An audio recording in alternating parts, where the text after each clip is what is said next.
Hey everyone, this is an exciting day. I got my test prints, my proofs from Giclee Today, and they're a print shop that I've been excited to try out for a while.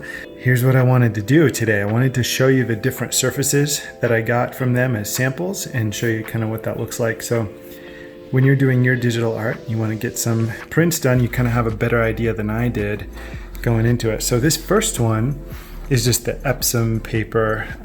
So you can see maybe on the back, that's the grain. It's a little bit like a watercolor paper, a little bit like a drawing paper. And this print that I'm putting up here is one that I felt like would look appropriate for that surface. And I really like how it looks. It's definitely a higher quality surface and look than you can get from most home solutions. And the weight of the paper is hard to see, but it's got a little bit of a thickness to it. It's like a bendable kind of cardstock. And then this one is the Hahnemühle. I'm not sure if I know how to say that right, but it's real similar to the Epson paper. It's just a smoother surface. There's less tooth to it. There's a little less of the recesses are smaller. There's less kind of grain. It's just a really, really nice quality, beautiful kind of like matte finish.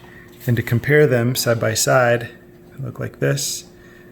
The Epson paper is a little bit thicker, a little bit heavier. You can still see it has a little bit of the curl from the paper ream, whereas this one doesn't. It's not quite as sturdy, but I kind of think the Hahnemühle, or however you say it, seems to have just a tiny bit finer finish, whereas the Epson paper has a little bit more of like a watercolor paper finish, slightly.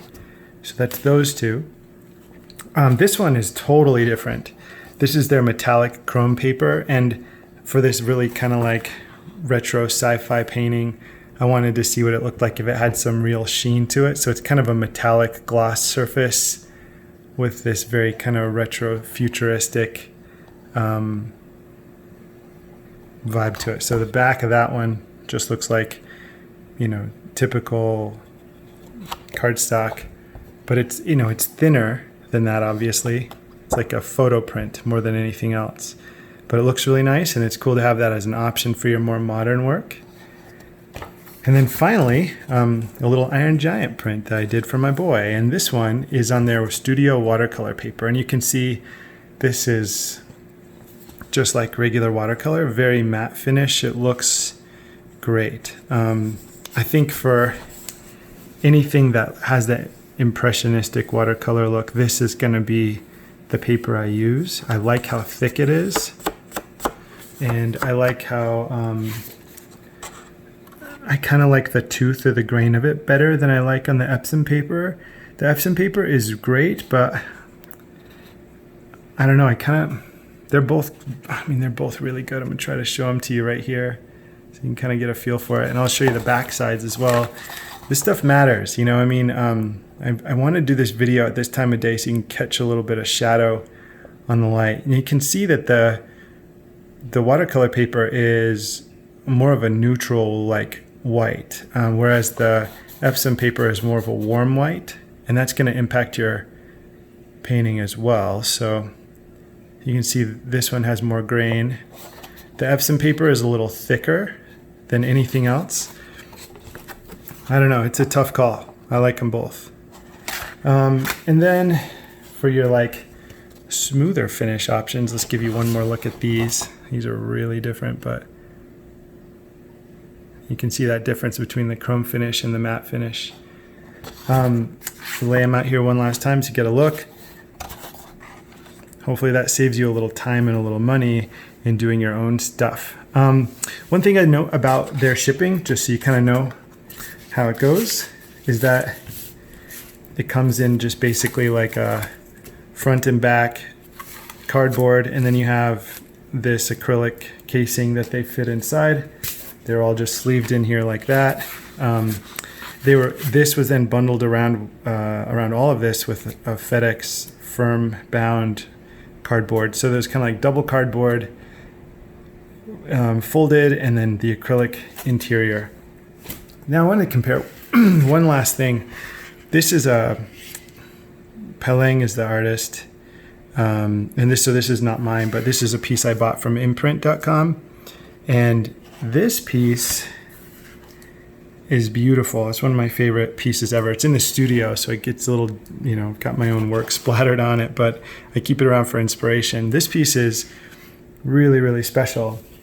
And I think the paper they use is most similar to this Hahnemühle paper. The paper they use at Imprint is a little smoother, but a similar thickness to the Hahnemühle. The Hahnemühle is actually even a tiny bit thicker. So the cool thing with Imprint is though they leave this big boundary around the edge. Now Imprint isn't something you have to get kind of like invited in, or you have to apply to get in to use their print shop. So if you're a decent enough artist, you'll get through the approval process no problem. It's not like they're super, pretentious or anything, but that does add a layer of complexity. So this is Imprint, and I like that they have that white boundary around the work that just looks really nice, and it gives you some different options for framing. But I think the most comparable surface that Giclee Today has is this one, and you can kind of compare them like that. And if you look at them back to back, you can see